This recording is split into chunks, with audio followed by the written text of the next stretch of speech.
자, 한번 상상해 보세요. 예수님과 특별히 선택된 세 제자가 신비로운 체험을 하고 산에서 막 내려왔습니다. 그런데 산 아래에서 그들을 기다리고 있던 건 완전한 혼란과 처참한 실패의 현장이었어요. 오늘 우리가 파헤쳐볼 미스터리는 바로 이 극적인 순간에서 시작됩니다.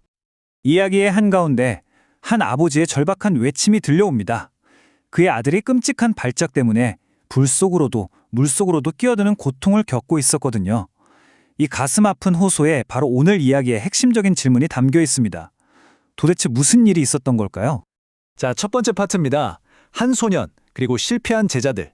여기서 우리는 권위와 무능력이라는 좀 아이러니한 주제를 보게 될 겁니다. 근데 여기서 진짜 이상한 점이 있어요. 아니, 제자들이 분명히 예수님한테 권능을 받았거든요? 귀신도 쫓아내고 병도 고치라고 말이죠. 그런데 막상 가장 절실한 순간에 사람들 앞에서 아무것도 못한 겁니다. 약속된 힘은 다 어디로 가고 왜 이런 무능력한 모습만 보였을까요? 이 간극, 이게 바로 오늘 이야기의 핵심입니다. 자, 두 번째 파트로 넘어가죠. 예수님의 꾸짖음과 권능. 이제 분위기가 확 바뀝니다. 굉장히 날카로워져요. 이야, 이 꾸짖음 정말 날카롭지 않나요? 근데 여기서 중요한 포인트가 있어요. 마태복음은요, 이 꾸짖음의 대상을 의도적으로 제자들에게 맞추고 있다는 겁니다. 왜 그랬을까요? 바로 제자들의 영적인 상태를 콕 집어서 보여주려는 거였죠. 패역하다는 말이 좀 어렵게 들릴 수 있는데 쉽게 말하면 이거예요.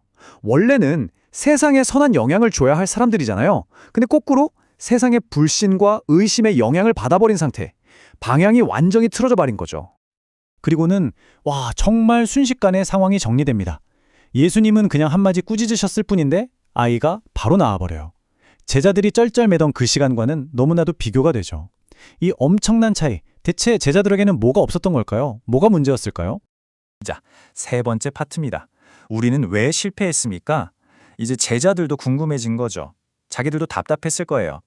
바로 이 질문, 우리는 왜 안 됐을까요? 이게 이 이야기 전체의 핵심 질문이라고 할 수 있습니다. 한 번의 실패에서 시작해서 믿음이란 도대체 무엇인가? 라는 아주 근본적인 문제로 우리를 데려가는 거죠. 네 번째 파트, 믿음에 대한 진단입니다. 예수님의 대답은 정말 간단 명료했어요.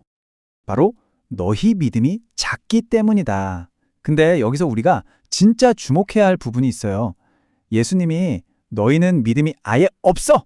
라고 하신 게 아니라는 거예요. 문제가 된 건 작은 믿음이었습니다.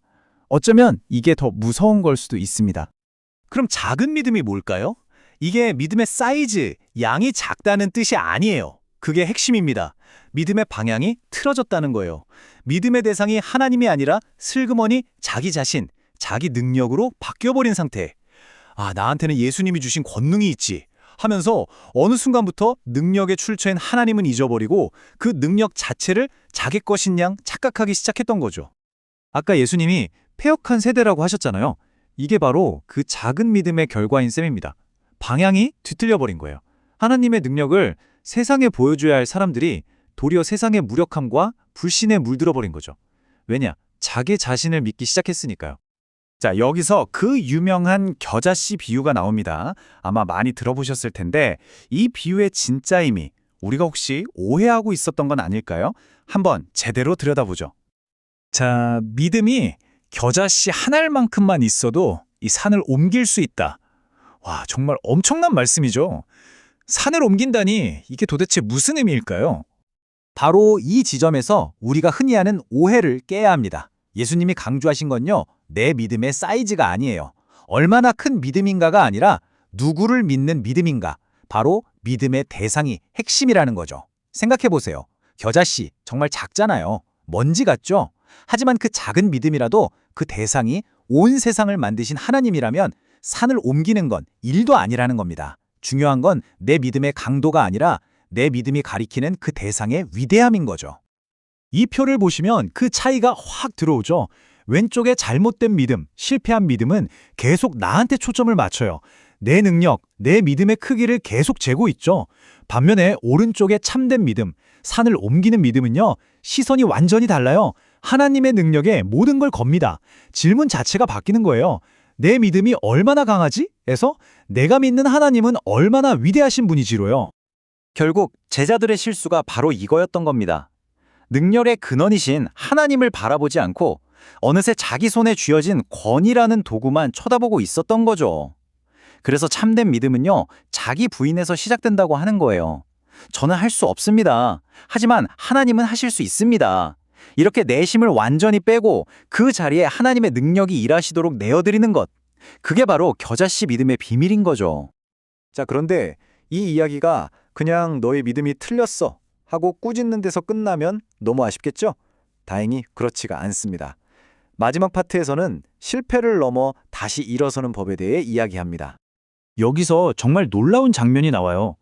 예수님이 제자들한테 야, 너희는 실패했으니까 저리 비켜 서 있어 라고 하지 않으셨다는 거예요. 오히려 그 실패한 제자들에게 그 아이를 내게로 데려오라고 해결의 과정에 참여할 역할을 주십니다. 정말 대단하지 않나요? 실패가 끝이 아니라는 거죠. 오히려 실패는 이제부터 진짜 의존하는 법을 배워보자는 새로운 시작을 위한 초대장이었던 셈입니다. 자, 그럼 오늘 이야기의 핵심 한번 정리해 볼까요? 첫째, 모든 능력은 하나님께 있다는 것. 우리의 믿음은 그 능력을 끌어오는 통로, 파이프 같은 거예요. 둘째, 그래서 중요한 건 믿음의 크기가 아니라 방향이라는 것. 파이프가 아무리 커도 수원지에 연결이 안 되어 있으면 소용없잖아요. 마지막으로 실패는 끝이 아니라는 것. 오히려 그 실패 때문에 우리가 파이프 연결이 잘못됐구나 하고 깨닫고 다시 수원지로 돌아갈 수 있는 아주 소중한 기회가 될 수 있다는 겁니다. 자, 이제 이 질문은 오늘 이 이야기를 들은 우리 모두에게 남겨졌습니다. 여러분의 삶 앞에 놓인 도저히 불가능해 보이는 그 산은 무엇인가요? 그리고 그 거대한 산 앞에서 지금 여러분의 믿음은 여러분 자신을 향하고 있습니까? 아니면 전능하신 하나님을 향하고 있습니까?